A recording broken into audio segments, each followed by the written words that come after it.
Shalom and blessed morning to everyone. This morning I would like to continue with a series of preaching series that I began last year after we completed the preaching series on the book of Jude. And if you remember, I had preached 3 messages on this series called Questions God Asks Us. If you read through the Bible, you would come across instances where God asks particular individuals questions. And as I've said, God asked these questions not because He didn't know the answer. It's not because the all-knowing God all of a sudden became stumped. But God asked these questions because these people to whom the question was addressed needed an answer. It wasn't an answer that, God would just give them. It would be an answer that would come after a time of self-examination, after a time of reflection. So if you remember, I had already preached on 3 of the questions. Remember the first one? First question to Adam and Eve. Where are you? Where are you? And the second question was directed to Cain. Where is your brother? And the third question was directed to Moses. What is that in your hand? And today I want to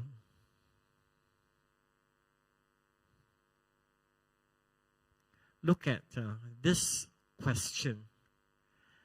This message was prepared many weeks ago, actually. Many weeks ago. And this will be the first part.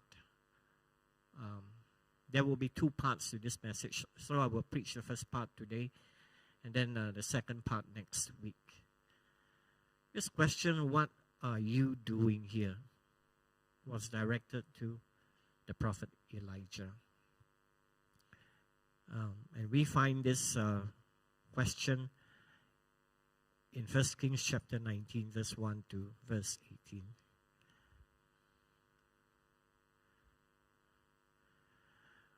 On 25th January 1990, Avianca Flight 52 from Colombia to New York crashed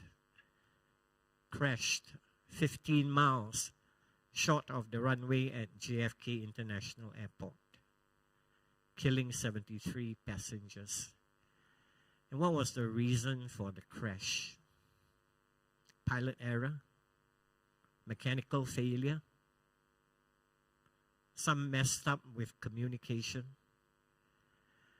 None of the factors that I had mentioned. This plane crashed because it ran out of fuel. For the last few miles, it was flying on fumes. And although Flight 52 was dangerously low on fuel, the pilots requested a priority landing instead of declaring an emergency. And because the pilots had not explicitly declared an emergency, so the air traffic controllers failed to understand the seriousness of the situation until it was too late. The aircraft simply ran out of fuel and crashed.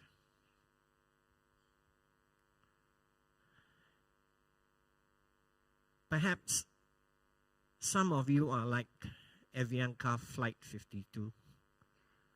Perhaps you are tired today and you're running on empty.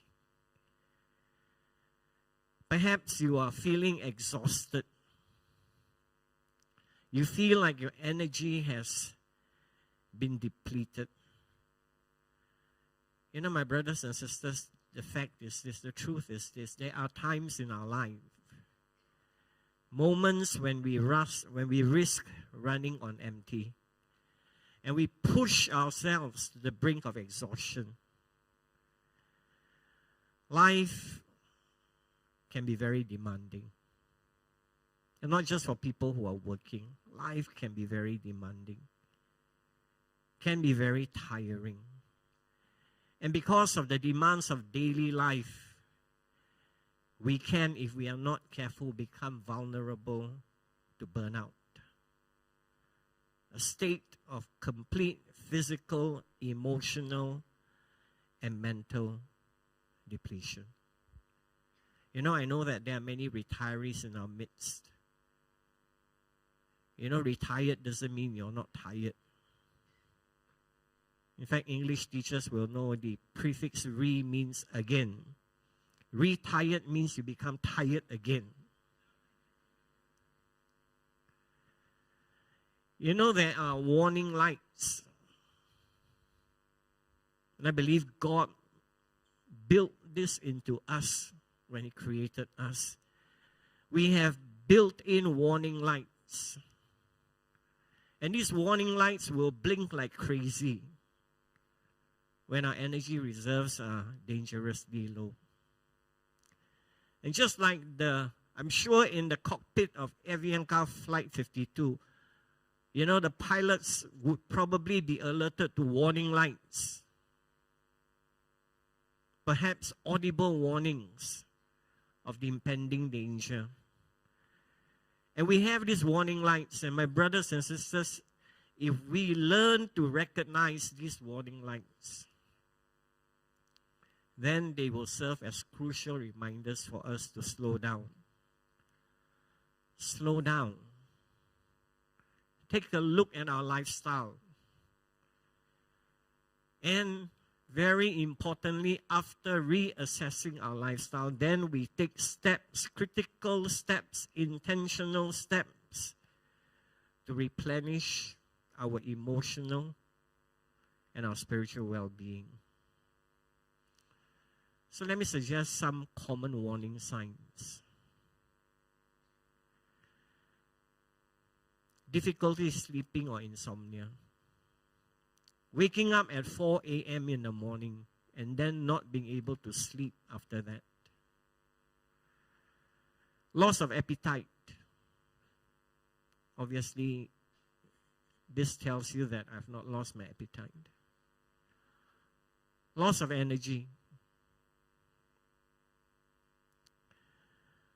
You may experience persistent headaches. You may experience chronic fatigue. Chronic fatigue that does not go away with rest. Some of you may experience digestive issues, gastric, or you notice sudden changes in behavior. Sudden, unexpected outbursts of anger. Suddenly something said, something happened, something is said, and then you are triggered, and then you just lose it. You may feel resentment, self-pity. So let me ask you, are any of these flashing lights flashing at the moment for you? So I'm going to ask you all to do something. Okay, I want you all to take out your phone. I'm just going to do a poll. It's not moving. Okay, can you please scan the QR code? It's not difficult. Just take out your camera. Just switch on your camera and scan, okay? Okay, are you ready? Just 3 questions. 3 questions. Okay, yeah. Done? Anyone need help?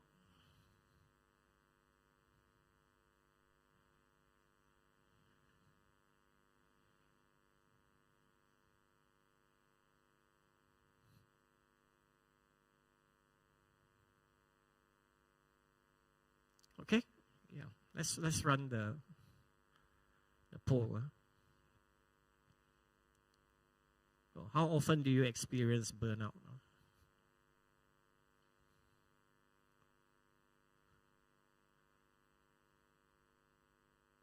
Wow.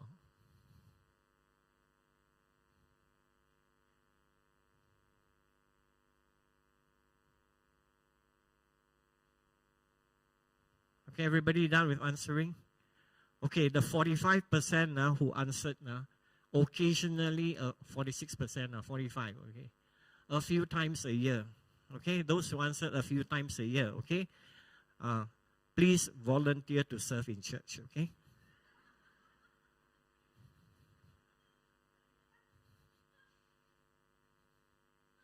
I'm serious, okay?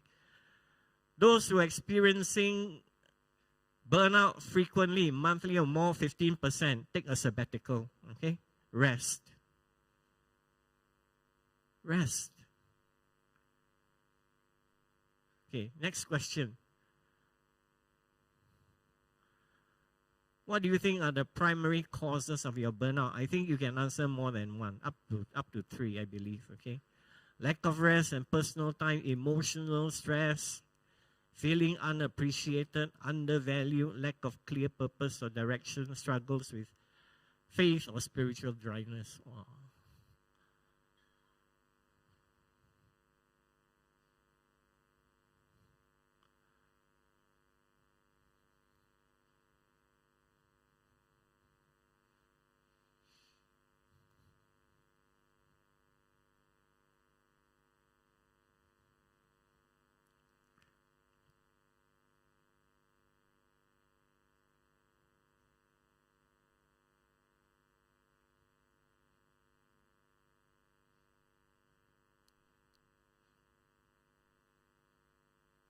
Okay, done? Wow. Emotional stress, personal struggles. Okay, last question. How do you manage? How do you manage? How do you cope when you experience burnout? Okay, so this one you type in your answer. Sleep, watch Korean drama, go for holiday, exercise, eat, or silence and solitude. This one very holy. Doa, worship, pray. Oh, okay. Rest. Coffee. Oh, seek God. Eat and sleep.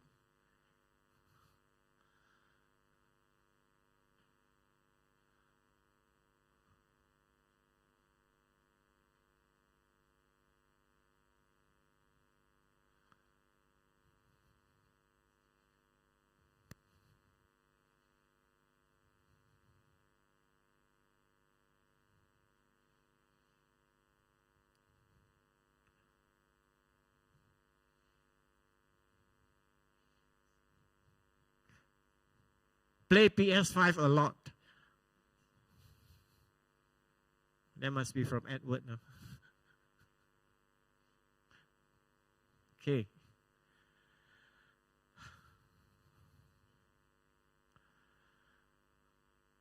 All right.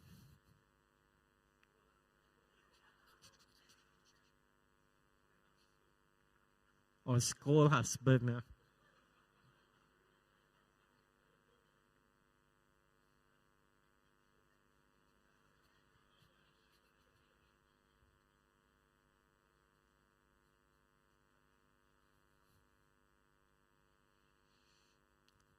Rachel, you didn't say that, right?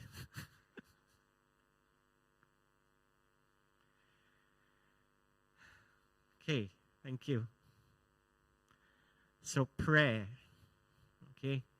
Praying seems to be the main way you cope with burnout. How can we manage and overcome burnout? Because burnout is real. Because we will experience exhaustion. That's a fact. Yeah. So this morning and next morning, we are going to look at Elijah's experience of exhaustion and burnout. His experience offers us a very powerful lesson. And his experience is highlighted by God's question to him in the midst of his crisis. And the question is, what are you doing here, Elijah? What are you doing here, Elijah? And God asked him twice, what are you doing here, Elijah? And perhaps God is asking you, what are you doing here? And he's not talking about this church building. He's talking about something else. God knew the answer to this question. Elijah didn't. Elijah had to wrestle with his emotions, with his thoughts. He had to wrestle through in order for him to discover the answer to this question. So let's start at the beginning. Elijah was God's prophet. Elijah was called by God, appointed by God to be his prophet, to be his mouthpiece. And Elijah embraced this calling with all of his heart. He was on fire for God. He was on fire for God. But I want to say this at the beginning. There are a lot of people who really, have responded to God's calling to minister, to serve with all of their heart, with all of their might, with all of their mind, with all of their strength, with all of their soul. And brothers and sisters, there are many, many tired pastors around. Many. Many. That was why I said the 45% who don't experience burnout, please step up and serve. Elijah was called to be a prophet during a very difficult period in the history of Israel. He was called to be a prophet during the reign of Ahab, a king notorious for his wickedness. So if we look at 1 Kings chapter 16, we have a little bit of understanding. We have a better understanding of what kind of king Ahab was and how difficult it was for Elijah to be God's mouthpiece during that time. So in verse 30, Ahab, son of Omri, did more evil in the eyes of the Lord than any of those before him. He outdid his predecessors in wickedness. He not only considered it trivial to commit the sins of Jeroboam, son of Nebat, but he also married Jezebel. Wow. Married Jezebel. All my children have J, in their names except my daughter. If you're going to have a daughter, a granddaughter, don't name her Jezebel, okay? He married Jezebel, daughter of Ethbaal, king of the Sidonians, and began to serve Baal and worship him. He set up an altar for Baal in the temple of Baal that he built in Samaria.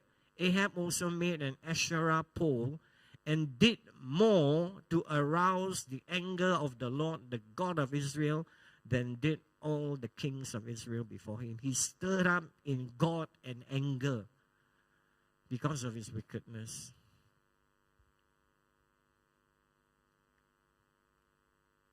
But God didn't allow Elijah to keep quiet. God didn't allow Elijah to serve quietly as his prophet. God called Elijah to confront Ahab. And he did so fearlessly. He went before King Ahab with a powerful declaration. And this was what he said to Ahab. As the Lord, the God of Israel lives, whom I serve, there will be neither dew nor rain in the next few years, except at my word.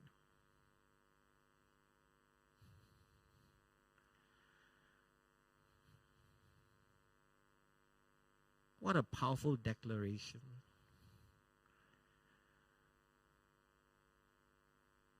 And I really believe that it was because of God's protection, because he was doing God's will, that he managed to leave the presence of Ahab without losing his head.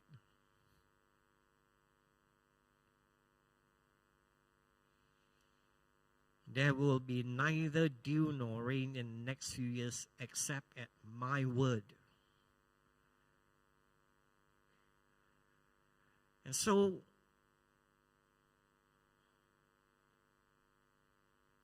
God did not shield Elijah from the effects of his declaration.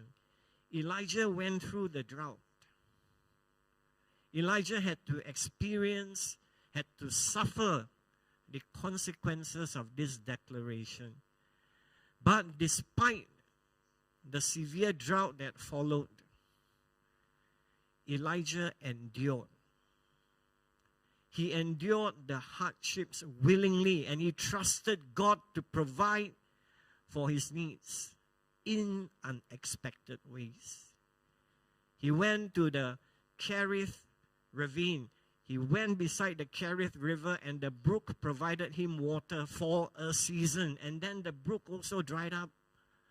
He was fed by ravens in the morning and in the evening. And then finally God sent him to a widow in Zarephath. A widow who did not have enough for herself and for her son. God provided in miraculous ways for Elijah. And then finally God said to him, it is time to go and confront Ahab again.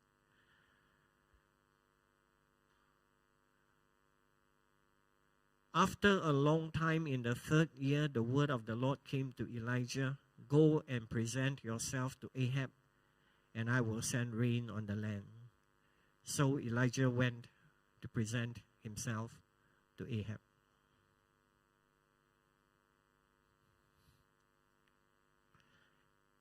You know, when Elijah met Obadiah, and asked Obadiah to tell Ahab that, I'm coming to see him. Obadiah said, you are crazy. If I were to go and tell him, and then he comes and he cannot find you, I will lose my life. But Elijah fearlessly, courageously obeyed the Lord, and he presented himself to Ahab. God is sending rain.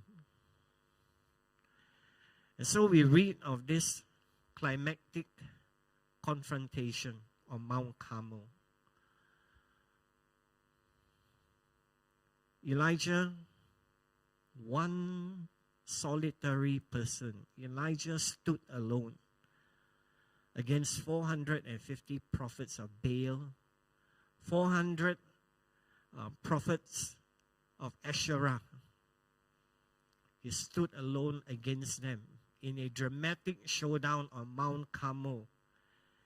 And Elijah proposed a test to these prophets of the false gods, a test to prove who the true God was. And Elijah said, the God who answers by fire, he is God. The God who answers by fire, he is God. And before the contest, Elijah went before the people of Israel. And he challenged them.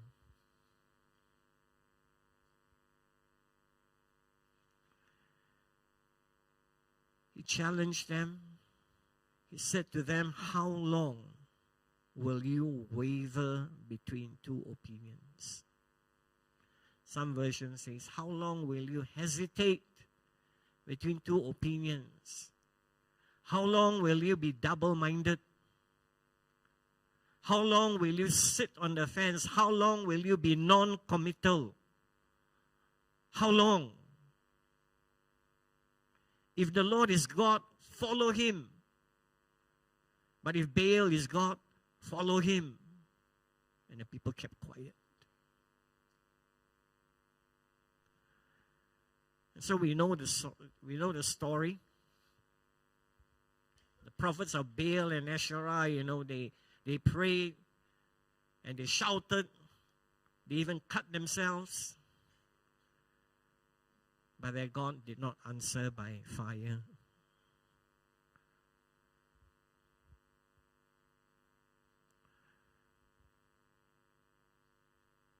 And as the prophets of Baal failed, Elijah prayed. And the fire of the Lord consumed the sacrifice, the wood, the stones, the soil, and even the water in the trench. Everything consumed.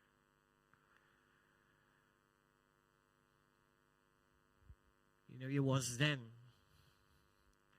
we see this reaction from the people. When all the people saw this, they fell prostrate and cried, "The Lord, He is God. The Lord, He is God."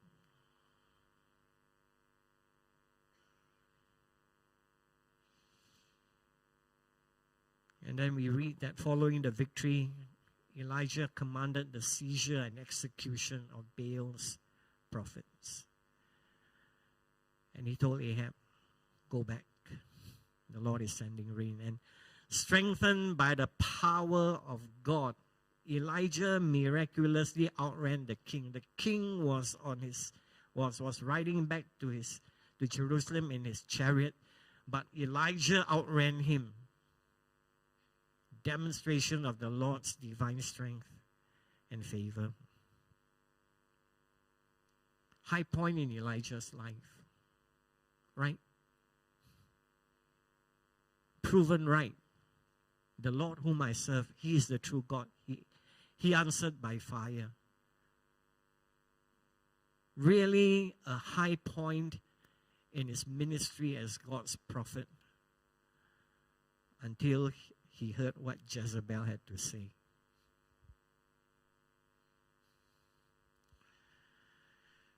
Now Ahab told Jezebel everything Elijah had done. Well, I'm sure if Jezebel did the survey just now, she would have written, "Scold my husband." Ahab told Jezebel everything Elijah had done and how he had killed all the prophets with the sword. And so Jezebel, actually she was the one holding power, not Ahab. So Jezebel sent a messenger to Elijah to say, "May the gods deal with me, be it ever so severely, if by this time tomorrow I do not make your life like that of one of them."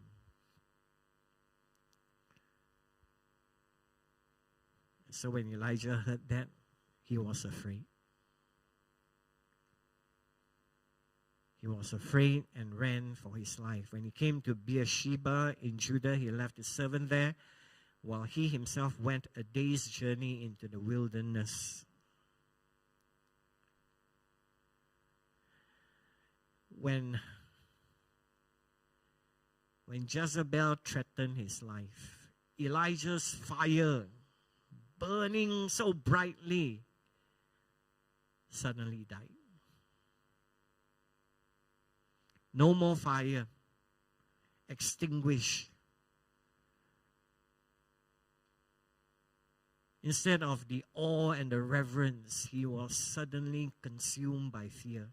And he ran. Consumed by fear, he ran. He fled into the wilderness. And in the wilderness, overwhelmed by fear, overwhelmed by exhaustion, overwhelmed by frustration, he went into a downward spiral. He spiraled into self-doubt, self-pity, and despair, even wishing for death. What did he say? He came to a broom bush, sat down under it, and prayed that he might die. He became suicidal. He prayed that he might die. I want us to really look at what he said to God. He said, I have had enough, Lord. Enough. Enough. And my brothers and sisters, I want you to understand, you know, these are feelings that some of our pastors, our full-time leaders, these are the feelings they experience. They're so frustrated.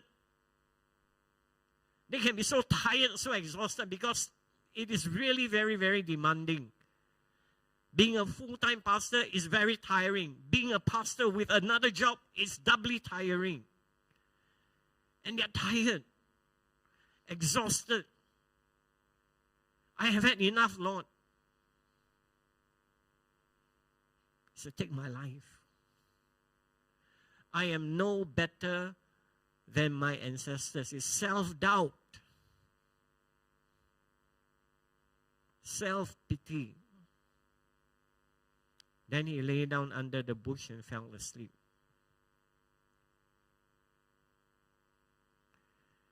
Elijah found himself in a crisis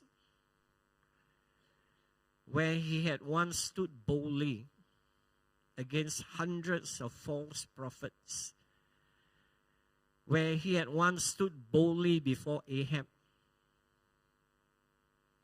He now found himself at his lowest. At the lowest point of his life, he felt isolated, he felt alone, he felt drained, and he questioned his purpose. That crisis moment revealed the depth of his exhaustion and the fragility of even the strongest faith when faced with relentless opposition. Even the strongest faith is fragile.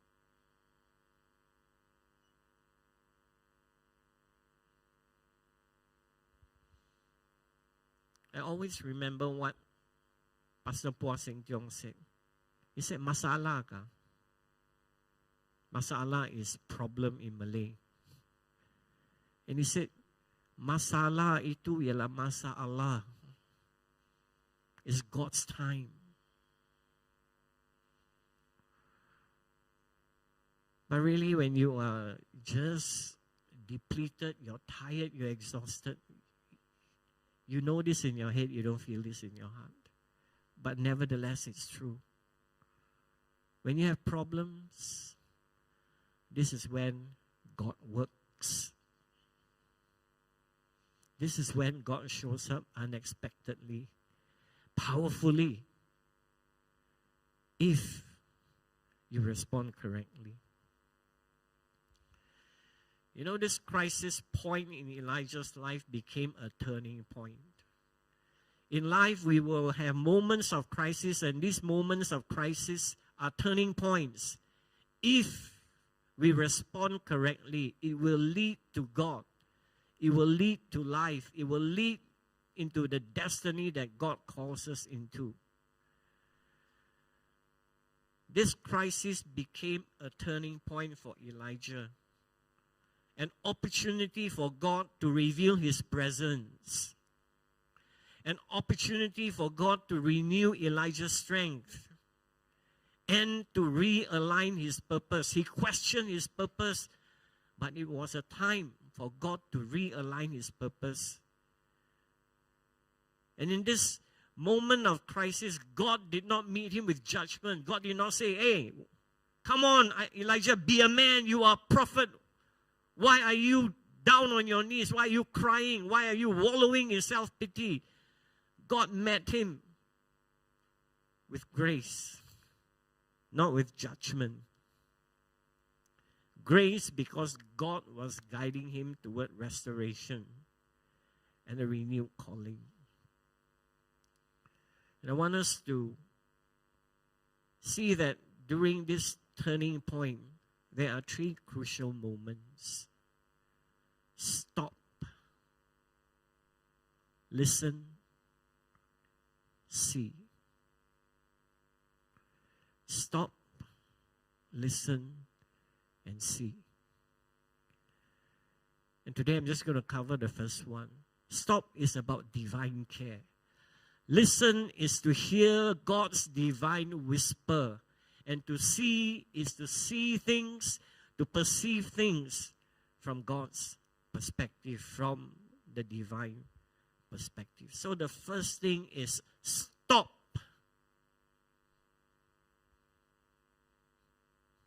Stop.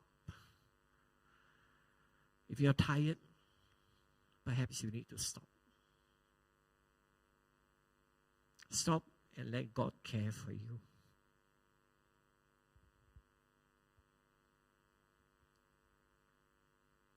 Being a father has brought me many, many joys. And one of my joys was to be able to teach my children how to ride a bicycle. I remember Anthony telling me, children must learn 2 skills in life. Number 1, how to ride a bicycle, and number 2, how to swim.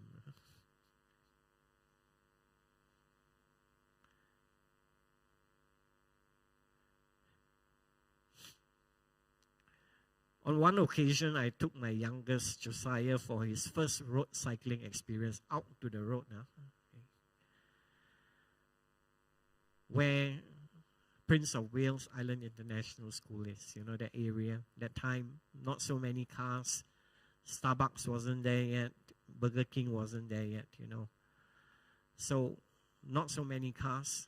So I took him out for his first road cycling experience. And I was very, very cautious. I was extra alert. I was extra watchful. But then, as he became more confident, he was cycling faster than me, racing me. And so when I saw that he was able to handle the bicycle quite well, I relaxed. And after cycling for about half an hour, I told him, let's go home. And on the way home, he approached a gentle slope. It was a gentle slope. I didn't think anything about it. It was a gentle slope. I was following closely behind. But then as the bicycle picked up speed, I started to be worried. And then he ran over a sewage cover. And he was like, But thank God he didn't crash. He managed to steady himself and avoided a fall. It was then I realized I had failed to teach him one very important thing: how to use his brakes.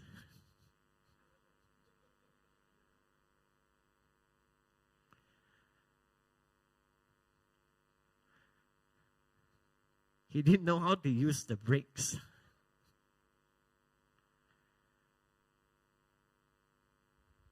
What's the point I'm making? Sometimes we go through life and we don't use our brakes.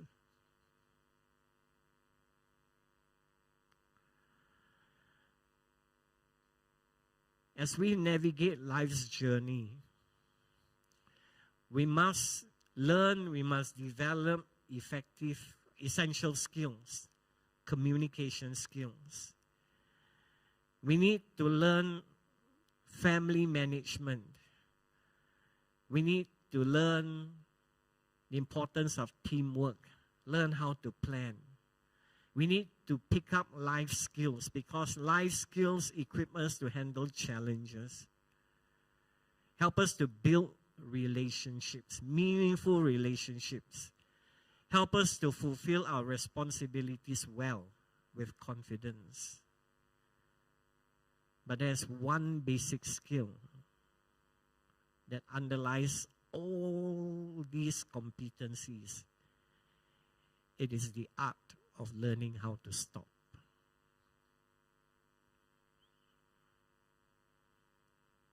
Unless we learn how to do this, we shall also crash and eventually burn out in one way or another. This is an excerpt from the book Questions God Asks Us, written by Trevor Hudson. It's Formula One season again. I used to watch Formula One until I realized it's quite meaningless watching Formula One. It's just going round and round and round and round, you know. And whether a team wins or not is really all about strategy. It's all about pit stop, right? You know, it's all about pitting at the right moment.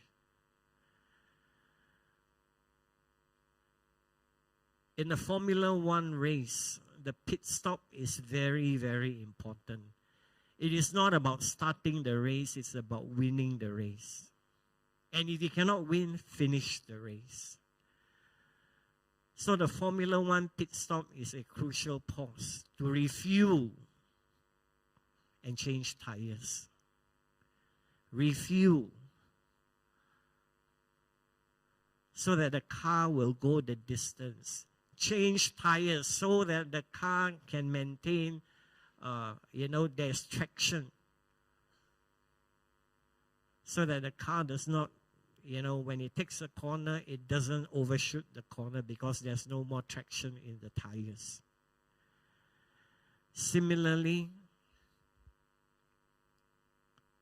God calls us in for pit stops as well.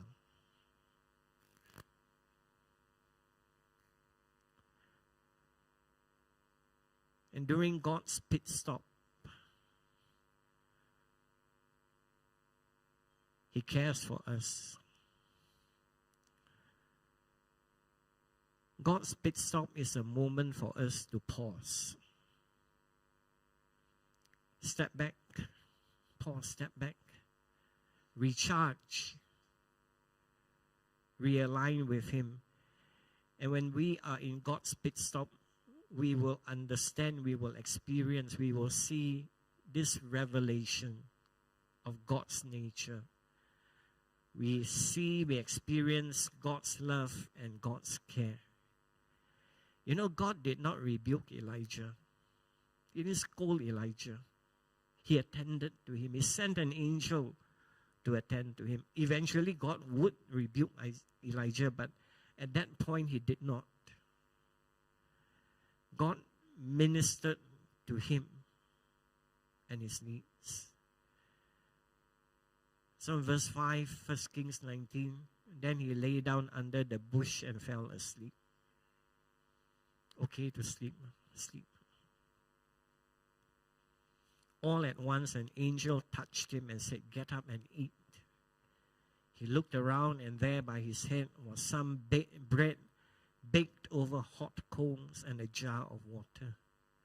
He ate and drank and then lay down again, slept again. The angel of the Lord came back a second time and touched him and said, "Get up and eat, for the journey is too much for you." So he got up and ate and drank. Strengthened by that food, he traveled for 40 days and 40 nights until he reached Horeb, the mountain of God. And there he went into a cave and spent the night. God took care of Elijah's needs. God allowed him to sleep. God fed him. God met his physical needs. And strengthened by God's love, by God's care, by God's sustenance, he was able to go 40 days. What's 21 days of prayer? 40 days to Horeb. Because God was there waiting. Waiting.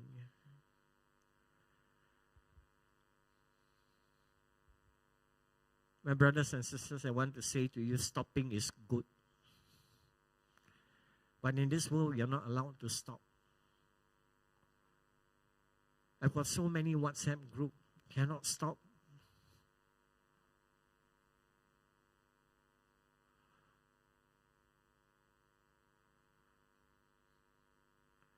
Stopping is good, my brothers and sisters.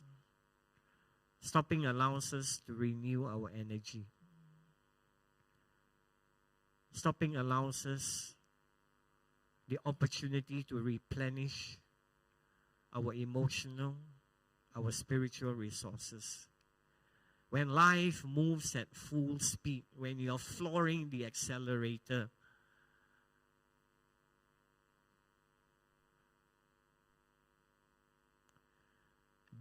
reflection becomes difficult, if not impossible. When life moves at full speed, we are operating on autopilot.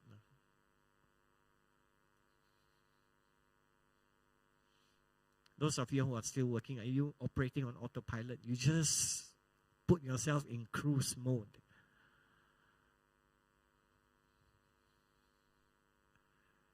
And when you're autopilot, you just drift from one task to another task, from one problem to another problem, from one challenge, from one demand to another without much thought, without much reflection. You're just responding.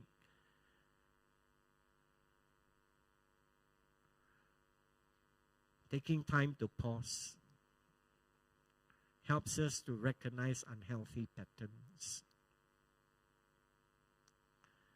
Unhealthy patterns that push us beyond our God-given limits. Brothers and sisters, we are all human beings, not human doing. We all have limits. We transgress the limits, we'll pay for it. We'll pay a heavy price for it. So I want you even now to think, are there unhealthy patterns in your life?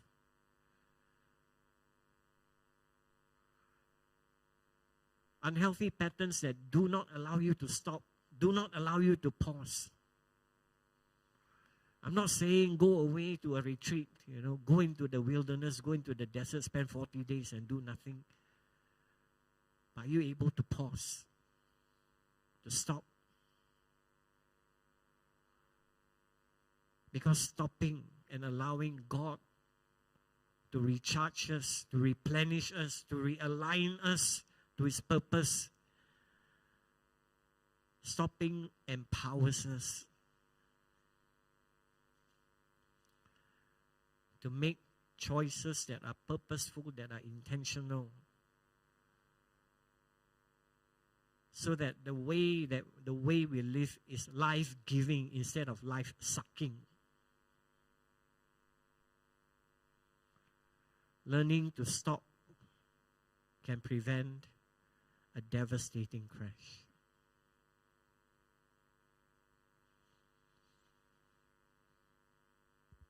So I'm going to end with a poem. Right, Pastor Winnie? Just now, every time she comes up, there's a poem. Rest, eat, and rise again. Beneath the tree alone he lay, a weary heart, a soul in fray. Despair had drowned his voice in sighs. Enough, O Lord! He closed his eyes. Yet mercy came on angels' feet, with whispered love, with bread to eat.